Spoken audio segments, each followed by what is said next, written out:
Allô tout le monde et bienvenue à Pulsion d'éveil. Aujourd'hui, on reçoit Rémi Tremblay. C'est le fondateur de la Maison des leaders, conférencier et accompagnateur de dirigeants depuis presque 20 ans.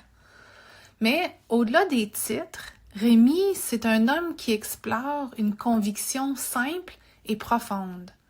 En devenant un meilleur être humain, on devient un meilleur leader. Dans notre conversation, on ne se parle pas seulement de réussite ou de performance.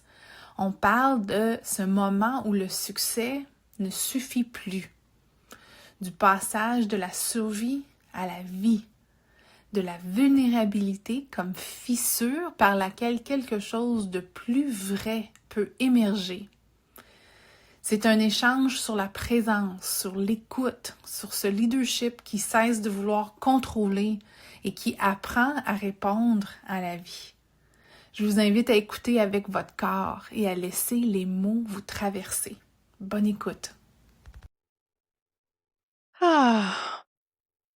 Bonjour Rémi, bienvenue à Pulsion Salut, d'éveil. très content d'être avec vous autres. On est vraiment content de t'avoir puis de passer un moment d'authenticité et de présence avec toi aujourd'hui parce que ce que je sais de toi, c'est que la façon que tu te promènes dans ta vie, puis que tu t'engages ton moment présent est beaucoup plus que la définition de Mmh. leadership là, qu'on connaît. T'es vraiment quelqu'un qui vraiment entre à l'intérieur de lui et met en valeur l'importance là, de l'authenticité, de l'éveil de soi, de la conscience et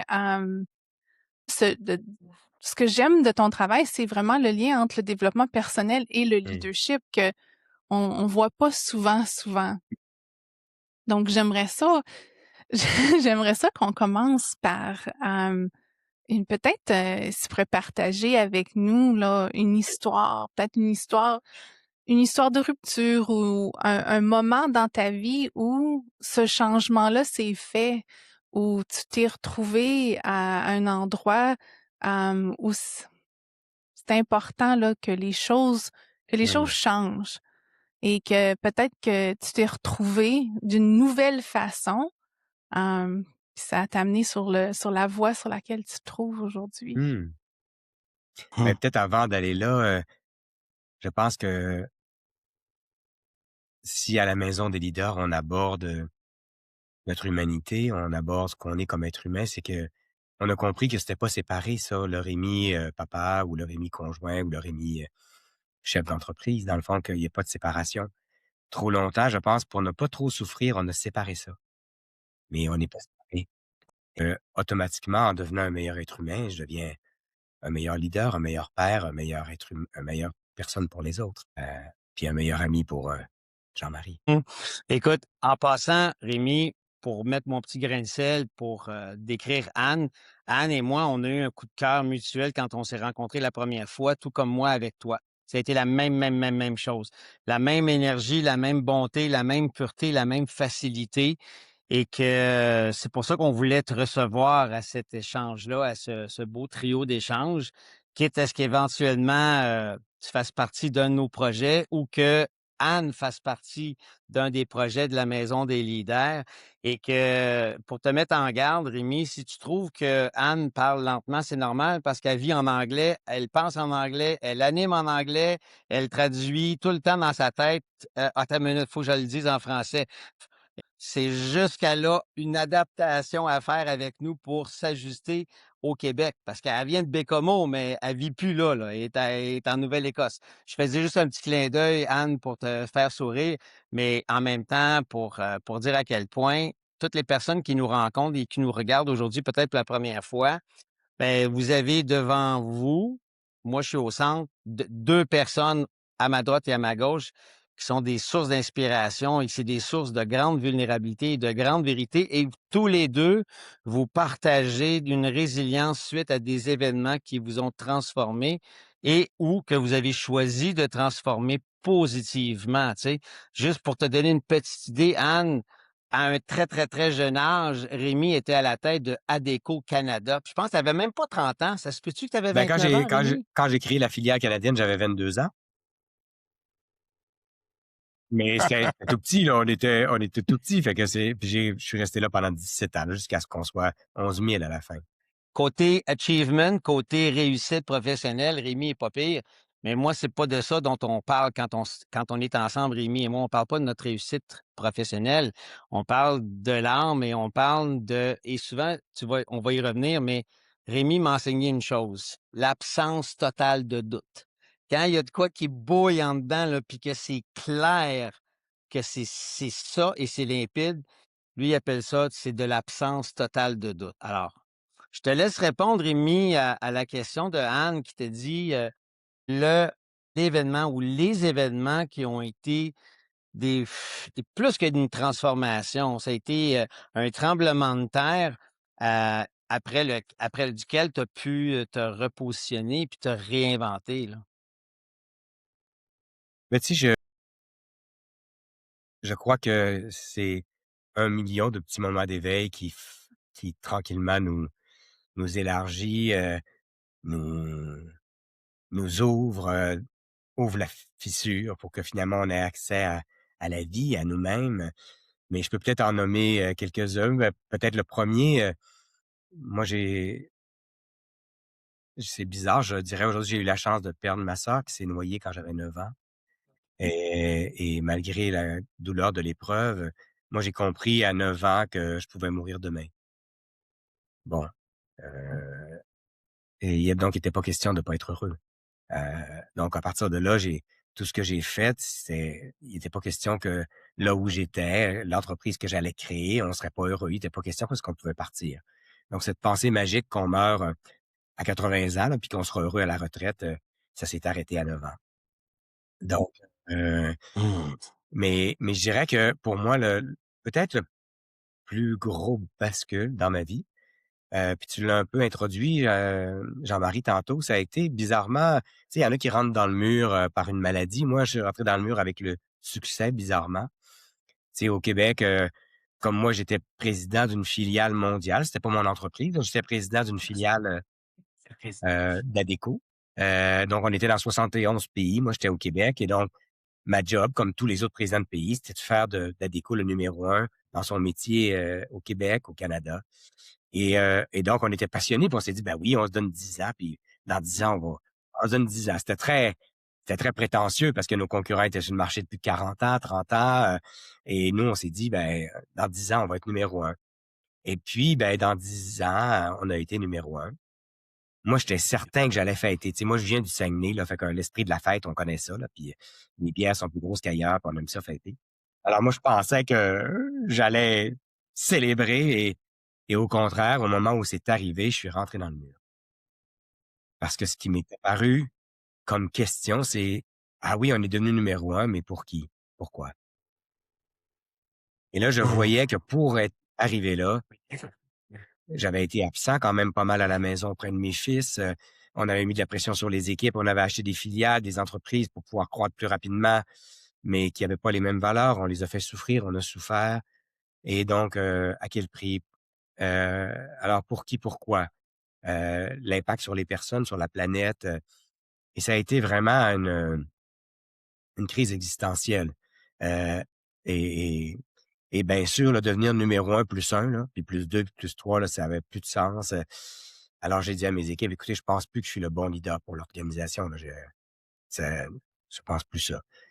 Et là, c'était le fun parce qu'il y a une gang, il y avait beaucoup de filles chez Adéco, donc c'est le métier du recrutement, hein, du placement de personnes. Il y a beaucoup de femmes et ils me disaient: «Ben, gars, Rémi, on a tous eu nos congés maternité, là, toi, tu pas eu de temps et si tu prenais un moment de recul?» Et ça a été le plus beau cadeau que mes équipes m'ont fait, même si mes patrons étaient pas d'accord.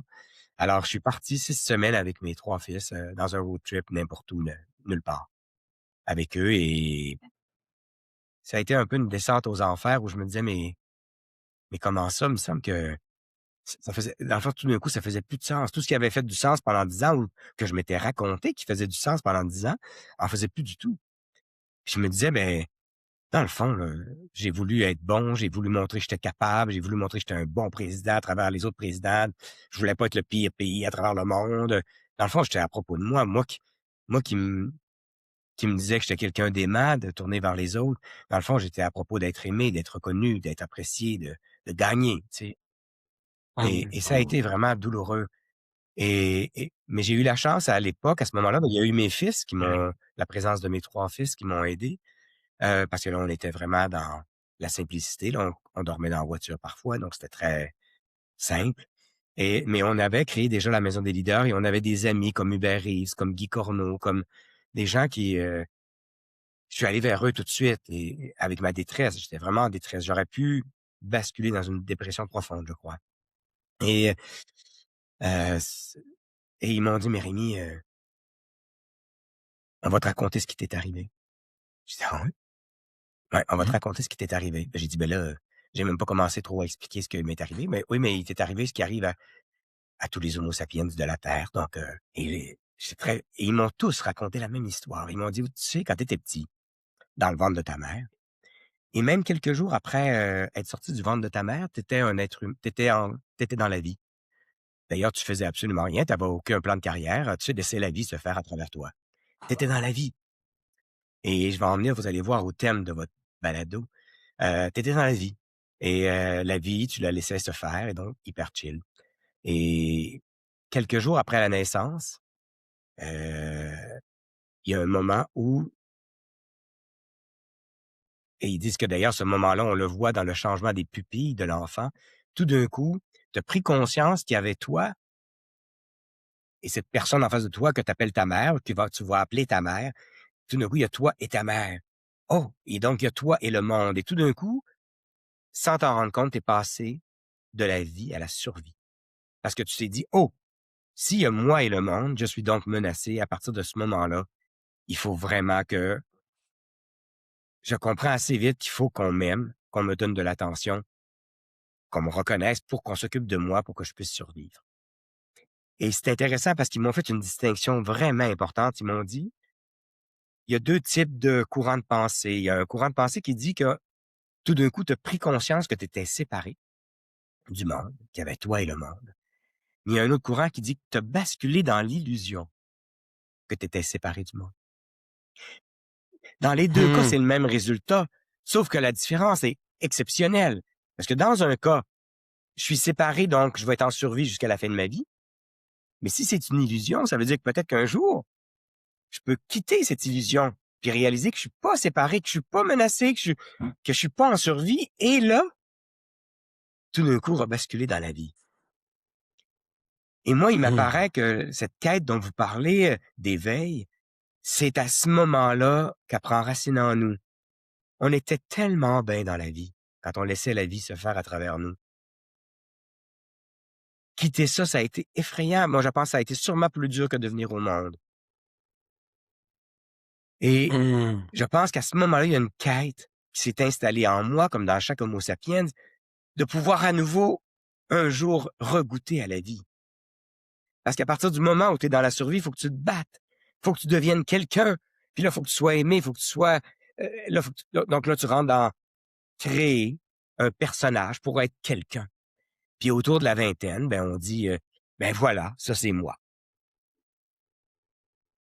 Mais ce serait plus clair de dire, voilà le personnage que j'ai construit pour survivre en ce monde. Je suis bien plus que Mmh. ça.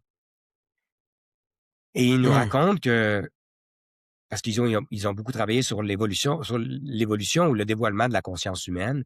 Puis ils disent que c'est à un certain moment de la conscience humaine, quand on arrive dans un champ de conscience, souvent par une grande souffrance, où là, tout d'un coup, on va prendre conscience de l'illusion. Et moi, c'est ça qui est arrivé. J'ai comme pris conscience de l'illusion dans laquelle j'avais été. Puis je me disais, mais moi, j'ai cherché à être aimé, à être apprécié, à être connu. Dans le fond, j'étais en survie. Je me suis battu jusque-là. À fond, tout ce qui m'importe, tout ce que j'ai à faire, c'est d'aimer, d'être là, de laisser la vie se faire à travers moi. Et là, il m'est apparu une nouvelle question, plutôt que qu'est-ce que je vais faire de ma vie pour la suite? Ça va être, ben, qu'est-ce que la vie veut faire à travers moi? J'ai écouté que la vie, elle Mmh. voulait que je continue à être là chez Adéco à l'époque. Alors je me suis incliné, mais j'ai laissé la vie à partir de là se faire. Et ça a transformé mon existence. J'ai, je me sens dans la vie. J'ai des petites rechutes de survie, là, de temps en temps, mais je me sens dans la vie, puis je vais plus nulle part. C'est c'est très reposant. J'essaie d'être présent et à l'écoute de la vie qui me traverse, puis j'essaie un peu comme les abeilles qui font leur job d'abeilles, les chevreuils qui font leur job de chevreuil, j'essaie de faire ma Mmh. job de Rémi, tu sais, alors je dirais que le grand bascule, il est arrivé là. Beau ce que tu décris, puis quand on se retrouve là, à cet endroit-là que tu décris, il y a rien qui manque. Tout est là, tout est disponible, il y a c'est tellement riche qu'on n'a pas besoin de planifier les conversations, on n'a pas besoin de planifier où on s'en va nécessairement. En anglais, on dit tout everything is provided. Mmh. C'est disponible et Mmh. accessible dans cet espace-là de présence-là. À t'écouter parler, tu t'incarnes vraiment, là, Rémi, là. Tu dans ton corps, t'es pas ailleurs, Oh, j'ai là. encore un peu de travail à faire, mais mais tu sais, moi, toute ma vie, dans le fond, j'ai été à partir du décès de ma sœur, mais je dirais même avant. J'ai été quand même dans une quête. Cette quête, dans le fond, de enfin pouvoir goûter à la vie, je ne savais pas que c'était ça la quête, mais je n'étais jamais rassasié. Parce que même si j'ai dirigé une grande boîte, et cetera, j'étais toujours quand même en quête de ça marche comme un être humain, puis en quête de spiritualité où j'étais en quête, dans le fond, de sens, en quête, mais jamais rassasié. Et la journée où j'ai basculé, puis j'ai rencontré ça, c'est la première fois de ma vie que je me sentais presque rassasié. Il y avait comme tout d'un coup plus rien à chercher, plus rien à Mmh. que juste le fait de sentir la vie nous traverser, puis ça avait plus rien à voir avec moi et ma vie, c'était juste la vie qui me traverse. La gratitude de pouvoir ressentir ça. Je me suis senti tout d'un coup, pour la première fois, vraiment rassasié, puis mon ami Diane Bérard, qui est journaliste, qui me dit, «Tu sais, on peut pas réellement se tourner vers le bien commun, vers les autres, tant qu'on n'est pas un minimum rassasié, autant Mmh. extérieurement qu'intérieurement». Et je pense qu'à partir de là, me sentant davantage rassasié, n'ayant plus besoin d'ajouter rien, hem, ben, je pense que à partir de là, j'ai pu plutôt aimer que de chercher à être aimé. Rémi, tu sais, quand tu parles de la rencontre avec, Guy Corneau, Hubert Reeves, je me souviens pas lequel des 2 t'aurait dit ça pour que tu comme reçu un coup de 2 par 4 d'en face, tu sais? C'est un moment d'éveil qui est à la fois wow! Je veux pas dire que c'est douloureux, puis j'aimerais ça que tu nous le décrives, mais j'ai l'impression qu'il y a eu un moment d'apaisement, mais il y a eu un moment d'éveil, un peu comme si tu sortais de ta coquille, puis tu sortais la tête pour la première fois, puis il y a quelque chose qui est à la fois, c'est violent, mais en même Mmh. temps, wow! Alors, c'était quoi ce moment-là, ce passage-là? C'est quoi? Qu'est-ce qu'on t'a dit exactement et comment tu as réagi à ce moment-là précis, si tu t'en Ben, souviens, celui là? dont je me souviens, c'est vraiment Guy. Guy, il me dit Mmh. de rester là avec l'inconfort. J'étais pas bien et je faisais tout pour pas toucher à ça, pour pas rencontrer ça. J'avais comme peur de m'anéantir, de disparaître, presque de mourir dans le fond et il me dit: «Reste là» et il me dit: «Tu sais Rémi, la seule façon d'être heureux à long terme, c'est de rencontrer l'inconfort à court terme» et donc il me dit: reste là» et en restant là, après Hubert, il y a Mario Caillé, il y en a qui m'ont parlé des stades de développement de la conscience, justement de ce qui se passe au moment où on bascule dans la survie. Mais je pense que c'est Guy, parce qu'en restant là, j'ai accepté que ça s'ouvre. J'ai accepté de souffrir, j'ai accepté de rencontrer ma vulnérabilité, ma sensibilité, ma souffrance. C'est comme s'il m'avait ouvert le thorax, puis il avait dit: «Reste là». Mais c'est vraiment de l'amour pour soi dans ce moment-là, puis on comprend pas nécessairement ce que ça veut dire l'amour pour soi, mais ce que tu décris pour moi, c'est un moment d'amour incroyable envers toi-même, de juste Mmh. être avec ce qui est vraiment là. Pas ce que tu veux qu'il soit là, ou ce qui était là, ou ce que mais ce qui est Ben, tu sais, là. c'est là où il faut peut-être en arriver à distinguer, puis moi, je suis pas très bon dans les mots, là, tu sais, je suis un expérientiel, moi, tu sais, fait que pas tellement dans la philosophie, mais il faut distinguer peut-être parce que mon petit moi, il voulait surtout pas que j'ouvre. Parce que lui, il se sentait très menacé, parce que Mmh. ce bascule, c'est une menace terrible à notre petit personnage parce que tout d'un coup, le petit personnage que j'ai construit, il devient ridicule. Et ben oui, il s'est construit puis il m'est utile encore, puis toutes les qualités que j'ai développées, je les ai développées, puis bon. Alors, mais donc le moi, lui, il voulait surtout pas ça, là. Il faisait tout pour protéger, pour se protéger lui-même. Et donc, mais il y avait probablement un soi qui ce soi qui est connecté, lui, à notre ami Frédéric Lenoir dit toujours cette âme qui est connectée à l'âme du monde. Il y a cette, ce soi qui, lui, Mmh. disait: «Je peux-tu en on peut-tu enfin me laisser respirer, tu sais? Je peux-tu enfin, heu» Ben oui. Mais tu sais quoi? J'ai l'impression que Guy Corneau t'a pris par la main, il t'a regardé dans les yeux puis t'a dit: «Ça fait mal, accueille, reste là, tu n'es pas tout seul» et il t'a pointé dans la direction de ton soi, le petit soi, le petit moi, l'ego qu'on appelle souvent dans le jargon.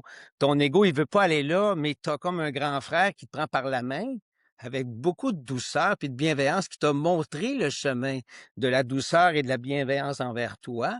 Et maintenant que tu y as goûté, tu es capable d'y aller tout seul. On te l'a et montré. et j'ai encore parfois d'être pris par la main par mon ami Jean-Marie ou par d'autres.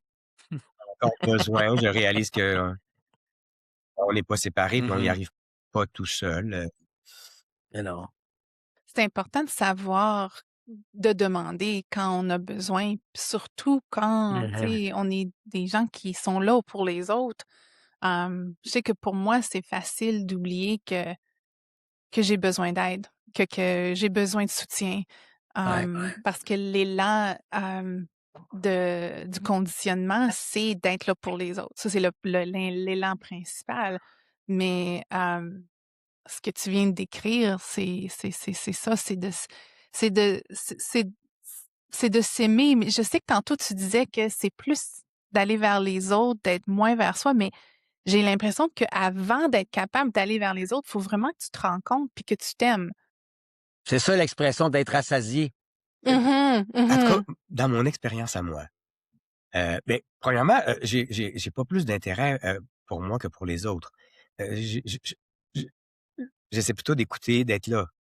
C'est pas tellement d'être là pour les autres maintenant, c'est juste d'être là et de m'incliner là où la vie m'appelle. Et parfois, c'est de prendre soin de l'énergie qui circule en moi, parfois c'est celle qui circule en Jean-Marie ou dans les gens autour de moi, parfois c'est de rien faire et donc j'essaie d'être à l'écoute de ce que la vie veut faire à travers moi. Hem, puis je voulais aller ailleurs avant, tu me posais la question? J'aime la distinction que tu viens de faire. C'est pas d'être là pour les autres ou d'être là pour moi, c'est d'être là pour la vie Oui, dans le moment présent. S'il y a des gens autour de moi, il y a des gens autour de moi. Si voilà. je suis seule. Mais c'est faire l'expérience du moment présent avec ce qui Oui. est là. Ah oui, puis l'idée qui Mmh. me venait aussi que je voulais dire, c'est je pense que j'ai été capable de commencer à demander aux autres, parce que la vie m'interpelle aussi, elle m'envoie vers les autres, quand j'ai rencontré mon impuissance. Parce que vouloir être là pour les autres, vouloir c'est vraiment se penser d'une toute-puissance, tu sais? Et dans l'expérience, douloureuse qu'on fait avec, notre fils le plus vieux, puis Jean-Marie est à côté de moi pour cette expérience-là tellement avec tellement de bienveillance. Mmh. Lui, il m'a amené à Mmh. par son expérience extrêmement difficile de la vie, m'a amené à rencontrer mon impuissance, puis à accueillir mon impuissance.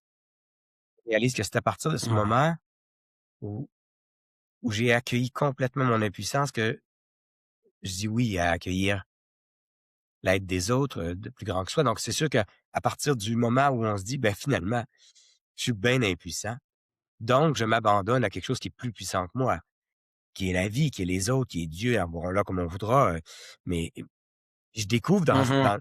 ça a complètement transformé ma façon de vivre l'aventure aussi à la Maison des leaders. À la Maison des leaders, on va nulle part, on est présent et de moins je réalise que la vie passe très rarement à travers moi.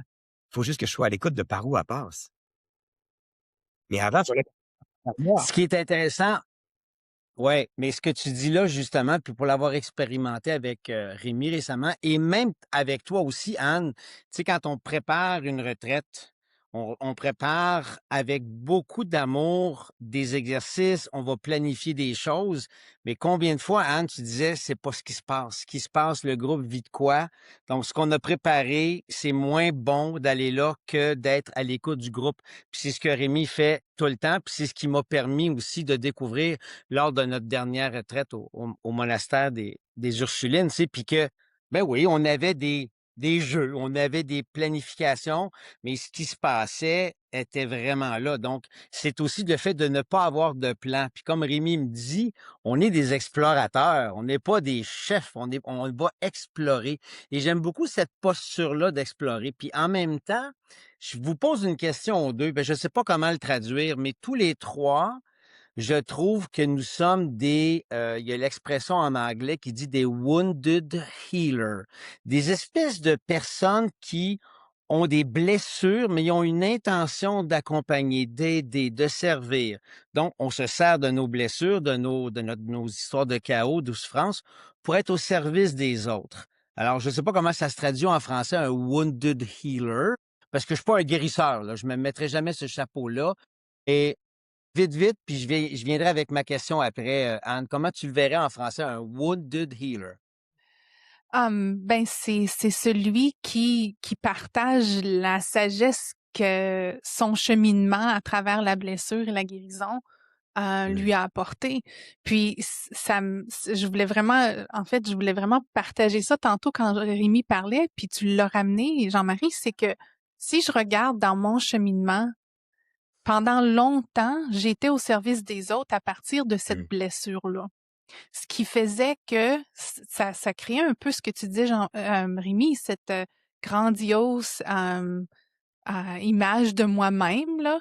Et mais ça aussi, ça m'enlevait beaucoup d'énergie. Tu sais, j'étais tout le temps fatiguée parce que ça venait de Mm. la blessure. Puis quand tu décrivais ça, ça venait du besoin Mm. qu'on ait besoin de moi. Pour Mhm. être complètement honnête, là, ça venait du besoin qu'on ait besoin de moi parce que c'était, je me connaissais quand on avait besoin de moi. Toute ma vie, on a eu besoin de moi, donc c'est qui je suis. Donc, quand tu parlais tantôt de ce moment-là, là, de l'impuissance à se laisser surrender, là, se laisser complètement envelopper là, par la puissance qui est plus grande que notre impuissance, c'est vraiment un chiffre qui arrive dans la vie tu sais, de ceux qui aiment partager leur expérience et être au service. C'est est-ce que je peux est-ce que je peux partager mon expérience puis être là avec les gens à partir d'une puissance à Mm. l'intérieur de moi Mhm. qui vient pas de cette blessure-là, mais qui est intégrée puis qui est tu sais, on n'arrive jamais à un endroit où on est Mm. complètement intégré, mais ça change complètement les choses. Puis on arrive vraiment à un endroit où quand tu disais tantôt là, l'envie d'être rassasié, c'est we're not searching, on n'est pas tout le temps en train de chercher ou d'en vouloir plus parce que là on est comme en contact avec ce pouvoir-là à l'intérieur de soi. Donc Mhm. je trouve ça beau. Fait que je pense que c'est important de mettre en valeur ce cheminement-là parce que je sais que souvent on partage pas nos histoires et les gens se Mm. sentent seuls. Ils pensent qu'ils sont seuls dans ce qui passe à travers, mais quand on partage l'histoire et euh, ça donne une permission Et de là, se je veux rencontrer. absolument sauter là-dessus, puis je sais que tu as une question, Jean-Marie, mais je veux aller là pour pas l'oublier parce que moi, ce que ça m'a fait quand ils m'ont raconté mon histoire, qui est dans le fond l'histoire de tous les Homo sapiens, ça m'a complètement déculpabilisé. C'est normal qu'à partir du moment où je me suis senti séparé, que je me suis mis à tout faire pour avoir de l'attention, à être aimé pour survivre dans un monde comme dans notre monde. Et ceux Mhm. qui nous écoutent, ils peuvent se dire, ah ben, c'est normal, ça veut dire que si je suis encore pogné avec le fait de vouloir être reconnu, d'être aimé, que le regard des autres est encore bien important, c'est normal. On est tous les Homo sapiens, 100% des Homo sapiens vivent ça. Il y a ceux qui, tout d'un coup, prennent conscience de l'illusion, puis ceux qui en prennent pas conscience et qui vont mourir sans avoir regoûté à la vie à nouveau. Et ça, moi, Mhm. quand l'autre jour, quelqu'un m'a demandé: «Mais qu'est-ce qui fait que tu continues encore à faire ce que tu fais?» J'ai dit: «Ben, parce que la vie me le demande», mais dans mon côté plus égoïque, là, il y a ça me bouleverse de penser qu'on puisse partir sans avoir regoûté à la vie à nouveau. Oui. Tu parlais tantôt, c'est comme tous les fragments de soi qu'on a qui sont qui se sont dispersés, à travers tout le Mmh. conditionnement. De retrouver cette unité-là à l'intérieur de soi, tellement un cadeau, c'est l'opportunité qu'on a et c'est C'est très délicieux. reposant. Jean-Marie, tu avais une question? Wow!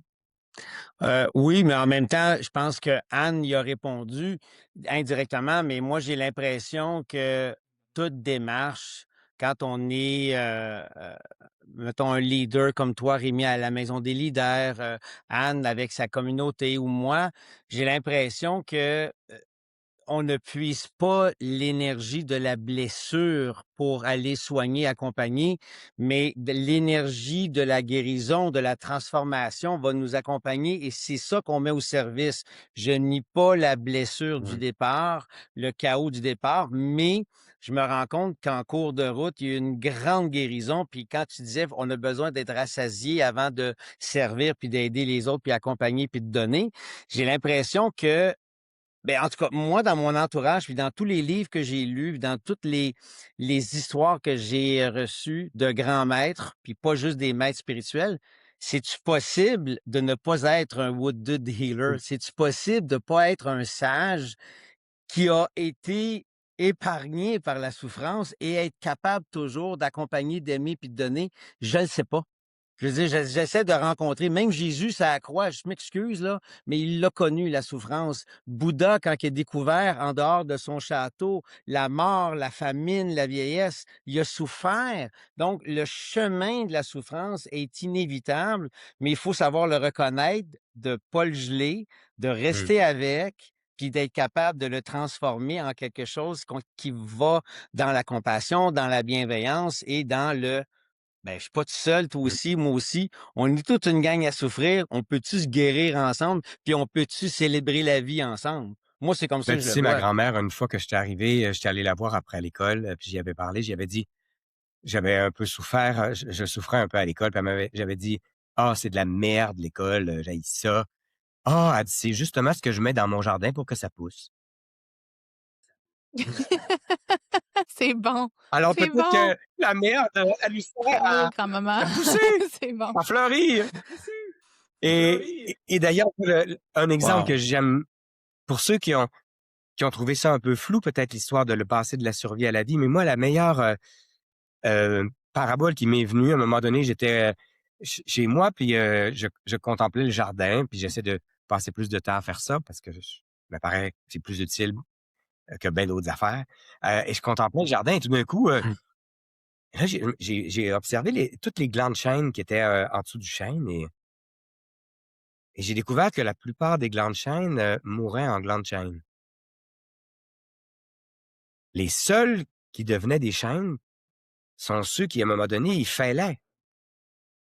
Puis parce qu'ils fêlaient, tout d'un coup, l'eau, la lumière rentrait et tout d'un coup, donc et pour moi, là, je me suis dit: «Ben, je suis en rien différent d'un gland de chêne, moi». Dans le fond, j'ai créé une carapace avec un chapeau bien solide, une carapace bien solide pour protéger cette espèce de potentiel de vie à l'intérieur de moi. Puis, imagine si j'arrive à mourir en gland de chêne, ça veut dire que j'ai réussi. J'ai réussi à protéger la vie, mais je complètement inconscient que c'est en lâchant, en osant la fêlure, que tout d'un coup, l'eau, l'eau, le soleil, et tout d'un coup, le chêne. Ah! Alors, quand on parlait du moi Mmh. tantôt, puis du soi, il y a le moi, le petit moi que j'ai construit, mon petit personnage pour me protéger, que tout d'un coup, il s'enlève complètement et il laisse le chêne. Heu, alors on n'est pas différent des glands de chêne. Et c'est pour ça, quand tu disais, ben, parfois, ça va prendre peut-être que j'en ai pas rencontré, mais peut-être qu'il y en a qui peuvent fêler sans la souffrance, mais et après ça, je me suis mis à rire avec ça. Je me suis dit: «Ah, imagine le gland de chêne qui est là, qui est tombé, qui est resté, puis il se dit: "Hey, solide, moi je suis solide"».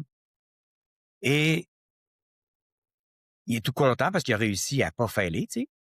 Et tout d'un coup, il passe un chevreuil. Le chevreuil fait ses besoins de toute sa tête. Tellement c'est tellement c'est tellement acide! Ça descend, puis finalement, il est plus capable et là, il pète et là, ça ouvre. Ben c'est ça la marde dans le jardin. C'est l'urine du Mmh. chevreuil. Sans l'urine du chevreuil, j'aurais réussi à rester dans l'illusion que ça, c'était moi, le petit gland, tellement plus que ça. Mmh. Wow! C'est beau la métaphore, Anne, hein? J'adore quand tout mon cœur s'est ouvert là quand tu Mmh. as dit ça là, il y a comme une chaleur là parce que j'imagine le tu sais le gland qui Mmh. s'ouvre puis qui tu sais qui se met vulnérable, à l'énergie qui est là pour l'aider puis le soutenir, hein? Mais surtout qu'il protégeait, parce qu'il y avait une énergie qui poussait, mais lui, il dit: «Non, non, non, non, non, je veux rester intact, je veux rester beau, je veux rester parfait». Mais finalement, il y a quelque chose qui est encore plus fort, qui est la vie. Comme tu dis, c'est de mourir sans avoir vécu finalement, Rémi, la grande Oui. tragédie Puis tu sais, le humaine. gland de chêne, là, il fait sa job de gland de chêne. Lui, il sait pas que lui, il pense que c'est ça qu'il a à faire. Alors, on n'a pas à se culpabiliser d'avoir eu un ego puis un personnage si solide parce que le gland de chêne, il fait sa job de gland de chêne, mais il sait pas qu'il est pas un gland de chêne. Mmh Mmh. qui est le Qu'il sait jardin. pas, il y a quelque chose de connecté à la vie. Puis la deuxième prise de conscience qui m'est apparue dans le jardin, c'est, ben,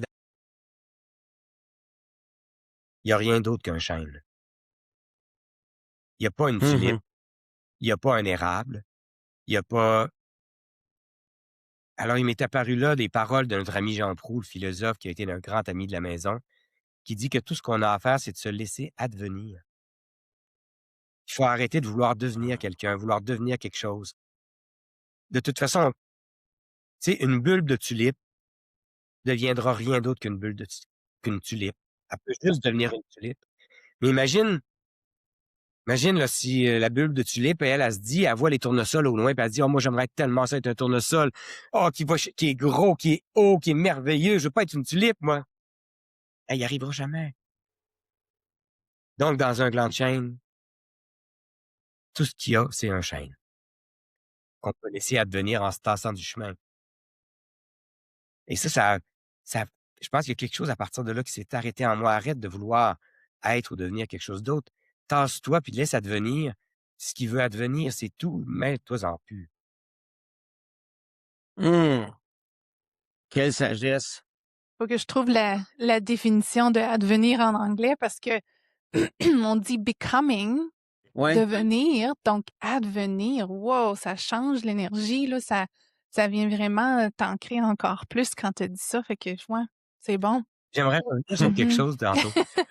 Hem, Anne, tu disais, tu sais, puis je dis pas que c'est pas ça. Moi, j'ai c'est l'expérience que je fais, c'est pas qu'il faut être aimé, qu'il faut s'aimer pour aimer. J'ai pensé ça. Tu sais, je sais pas si je m'aime ou si je m'aime pas, c'est plus tellement une question, mais c'est pas de là que je prends mon élan à aimer, c'est de me sentir tout d'un coup aimé. Ah, tu sais, dans le fond, moi, j'ai pas demandé d'être au monde, là, puis là, je me sens aimé par la vie. Je me sens aimé par plus grand que moi. Et c'est parce que c'est tellement bon de me sentir aimé inconditionnellement que j'ai le goût d'aimer à mon tour. Mmh. C'est pas parce que je m'aime. Puis tu sais, notre fils, a des soucis avec la toxicomanie depuis des années, donc il est dans des milieux difficiles et je peux te dire que j'ai été témoin de gestes bouleversants d'amour et d'altruisme de gens qui s'aiment pas du tout. Alors, Ouais. attendons pas de s'aimer pour aimer, mais laissons laissons-nous ressentir qu'on est aimé. Il y a rien à faire, on est Tu sais, Rémi, ça, là, ce que tu dis juste pour finir là-dessus, parce que ce que dit Rémi, dans un des ateliers de la Maison des leaders, où on m'invite à commenter, participer, on parle de bonté fondamentale. bonté fondamentale qui est à l'intérieur de chaque être vivant, chaque être sentant. Même si je m'aime pas, la Elle là. bonté est là et elle va chercher à se manifester. Donc, si je suis dans une phase d'autodestruction par la toxicomanie, par la santé mentale, la bonté est là et de temps en temps, Mmh, il va y avoir un flash. Il y a quelque chose qui va se manifester. Tu en as mmh. été témoin.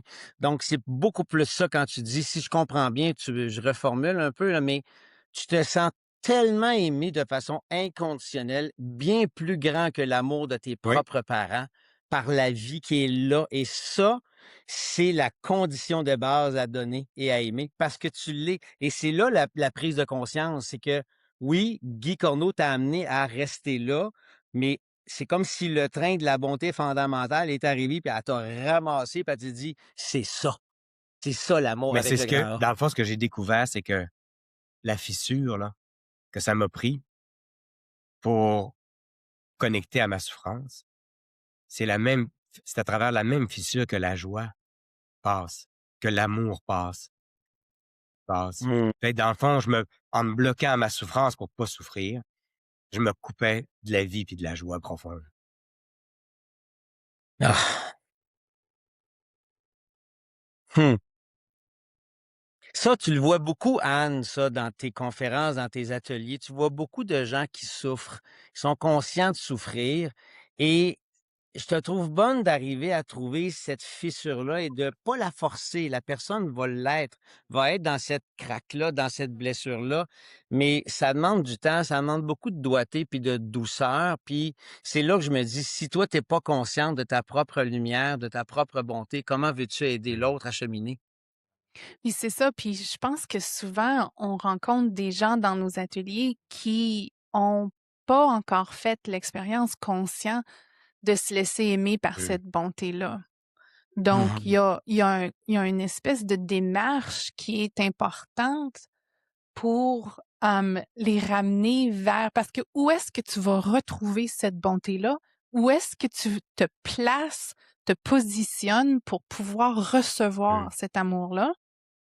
Il faut que tu te places et te repositionnes vers toi. Donc, il y a un moment égoïste au début. Tu sais, j'appelle ça un moment égoïste, mais c'est un regard vers euh, cette faillure, cette blessure, pour pouvoir et faire l'expérience, tu sais, comme quand on avait amené Saïma j'avais amené Saïma à Montréal, puis tu étais venu, Jean-Marie, c'est là qu'on s'est rencontrés. Puis, au début de l'événement, elle marchait dans l'allée pour se rendre sur la scène, puis elle est arrêtée juste en face de moi, à mon père. Et elle s'est tournée vers mon père, puis elle a mis sa main sur sa tête, sur ses épaules, puis elle a pris sa tête, puis elle l'a mis sur ses bosoms, là, sur sa Ta poitrine, là, tu sais. poitrine. Ouais, c'est ça.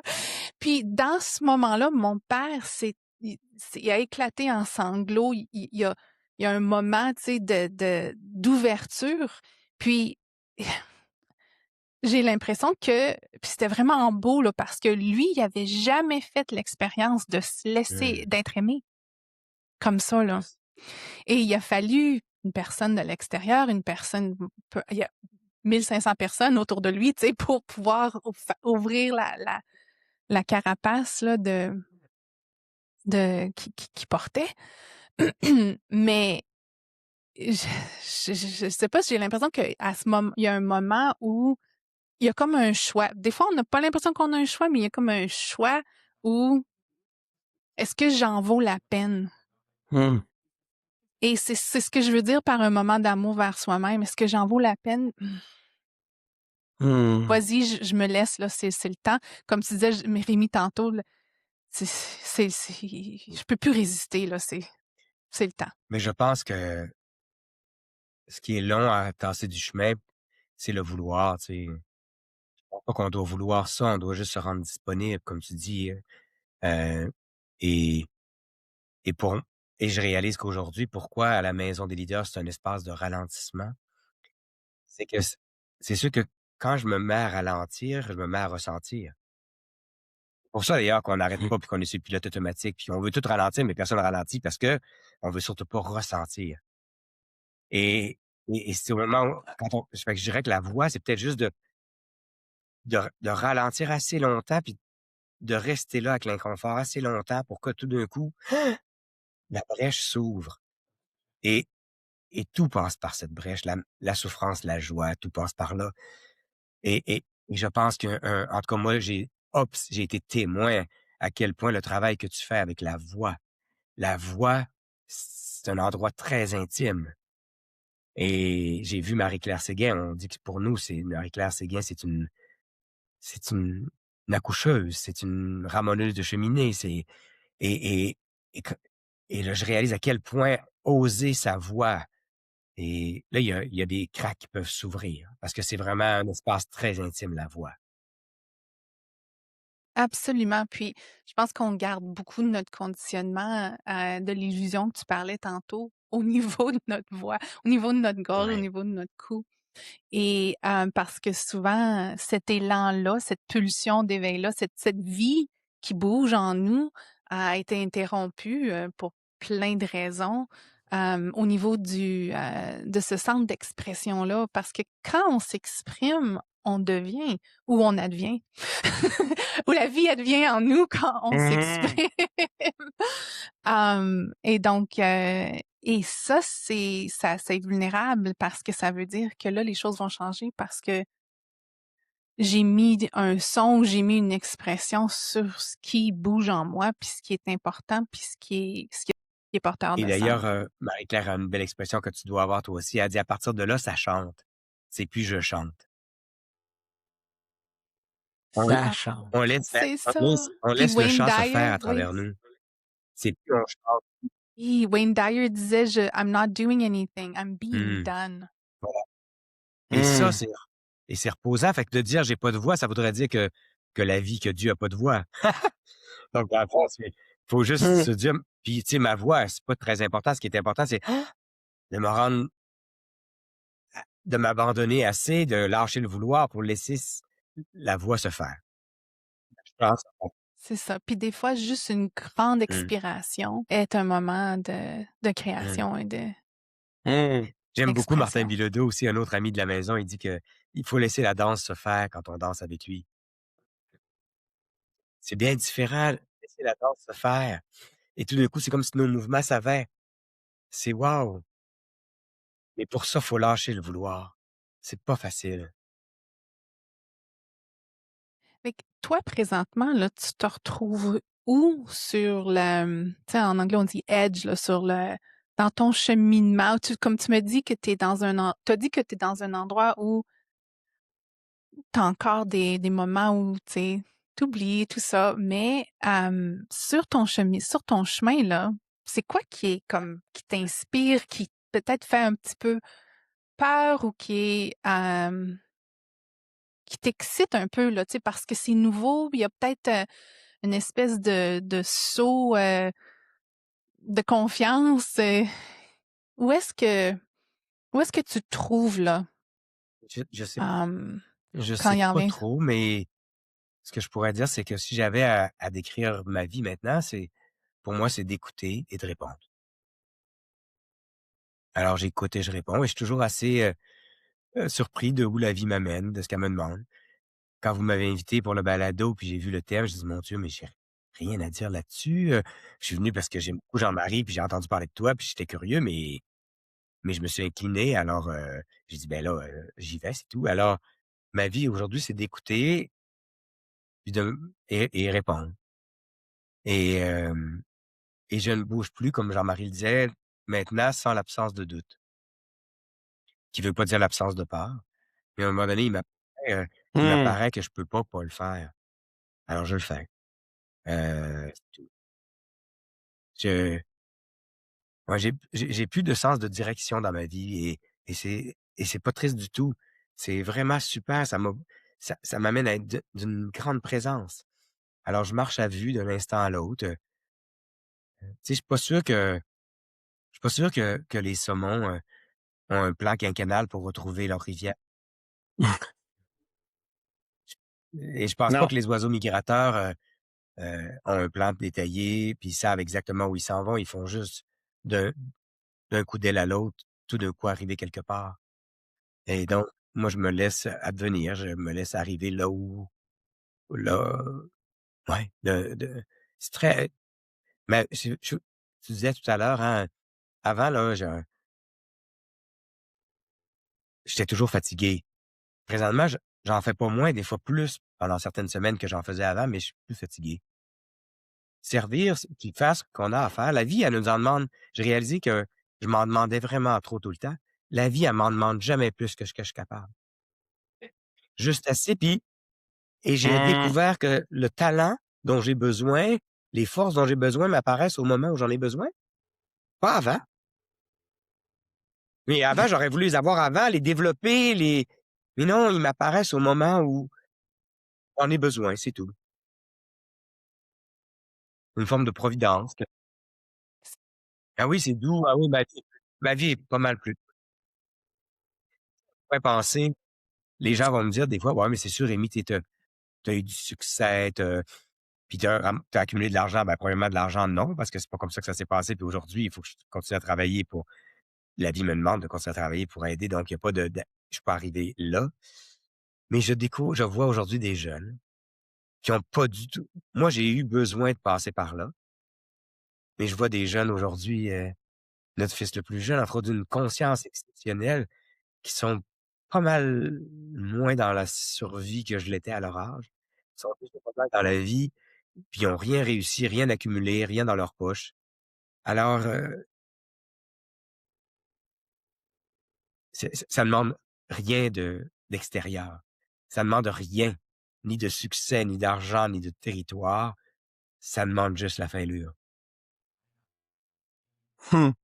Et tu vois, ce qui est le fun dans ce que Rémi dit, c'est que le fait de ne pas avoir de plan, le fait de s'abandonner à être complètement, ben ça contamine les leaders de la maison des leaders, des gens qui sont en développement et ils font partie de certaines équipes, des cohortes, puis ils cheminent ensemble pendant une période de 2 ans et moi, je les vois cheminer, je les rencontre à chaque année et c'est-tu beau de voir un jeune leader de 25, 30, 35 ans qui commence à goûter à bon, il y a comme le plan divin, puis il y avait mon plan, puis finalement, lui, il a l'air d'avoir pas mal de l'allure, je vais y aller là.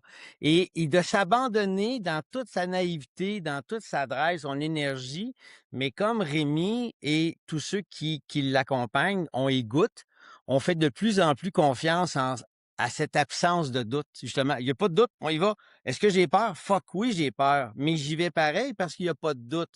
Qu'est-ce qui va en résulter? C'est pas grave, tu sais, tu disais souvent la vie est toujours à l'heure, hein? La vie est toujours à l'heure, il est jamais en retard, il est jamais en avance.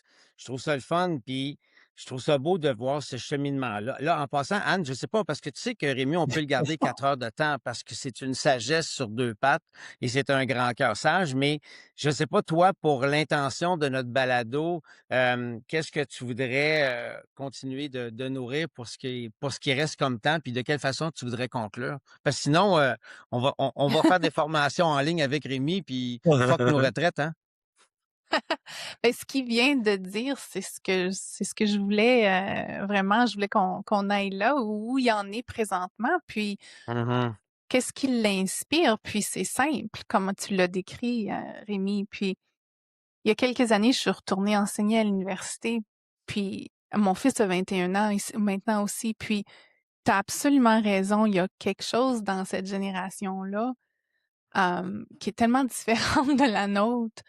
Hem, Tu sais, des fois, je dis: «Ah ben, tu peux voir qu'on leur a donné la permission de pleurer», tu sais, que tu peux voir qu'ils ont ils ont pas eu à garder l'illusion de la même façon que nous, on l'a eu.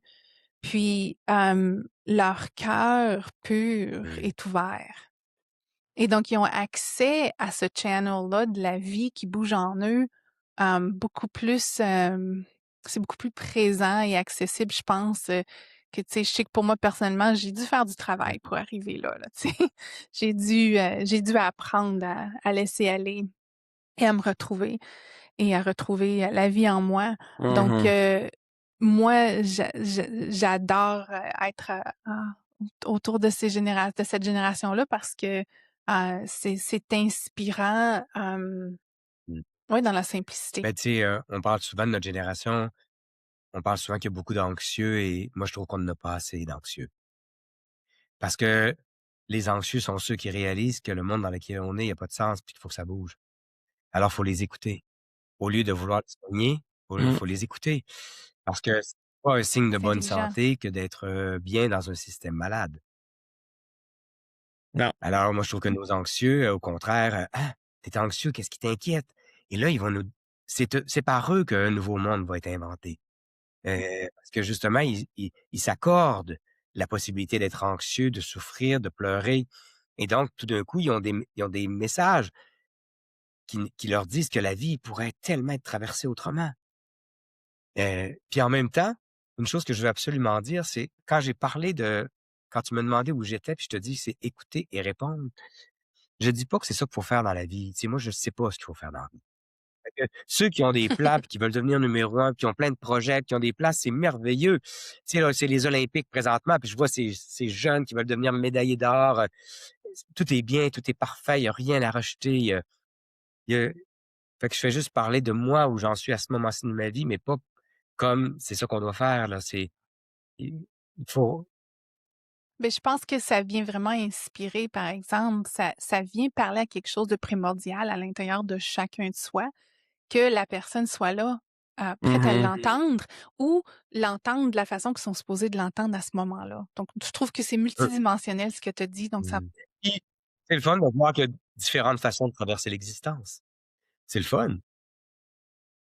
mmh Puis toi, Exactement. Jean-Marie, t'as-tu une autre t'as-tu quelque chose d'autre que tu veux, amener, dans la conversation avec, Ben, Rémi? oui puis non, dans le sens que j'ai le grand privilège d'être un bon ami de Rémi, puis d'être, nourri par son amitié en retour, là, puis j'ai les chances, inouïes d'échanger avec lui, puis de cheminer avec lui depuis plus de 20 ans maintenant.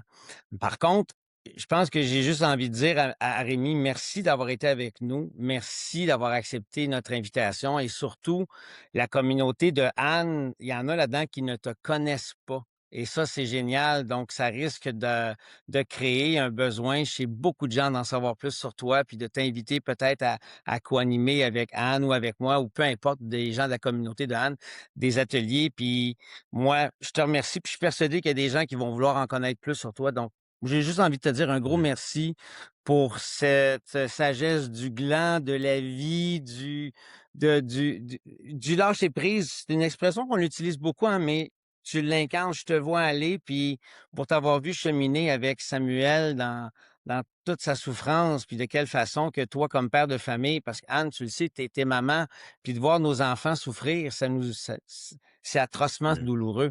Donc, je te regarde cheminer avec Sam, je trouve ça beau, puis je suis très chanceux, Anne. Je suis chanceux de faire partie de la maison des leaders. Puis je sais qu'un jour, tu vas me dire, maudit, je suis chanceuse de faire partie de la maison des leaders parce que tu serais une collaboratrice en or. Donc, si ce petit échange a plu aux gens, ben, c'est juste un aperçu de ce qui vous attend si vous passez. Hein? C'était pas une publicité, 30 secondes du Club Med. Imaginez une semaine. Tu viens de voir 30 secondes du Club Med, qu'est-ce qui se passe? Ben, imaginez une semaine. Ben, c'est ça. Imaginez une retraite maintenant avec Rémi. Il y a plein de monde qui ne connaissent pas dans la communauté. Moi, je les probablement plein de monde que je connais pas, mais je commence à les connaître en apprenant à te connaître. Parce que s'ils sont avec toi puis ils te suivent, Anne, c'est parce qu'il y a quelque chose d'une résonance. Fait que probablement que j'apprends, belle communauté, à vous connaître grâce au fait que j'apprends à connaître Anne. Ah, c'est beau. Ah, merci beaucoup. Tellement, là, c'est un baume pour le cœur. Mmh. Puis, je sais que moi, j'ai grandi juste dans la dernière heure à t'écouter, Rémi, puis à être en ta présence. Puis, Jean-Marie, c'est tout le temps le fun de peut-être en conversation avec toi. On se dit à bientôt, Merci c'est beaucoup. sûr. À bientôt. Merci. Salut. Merci.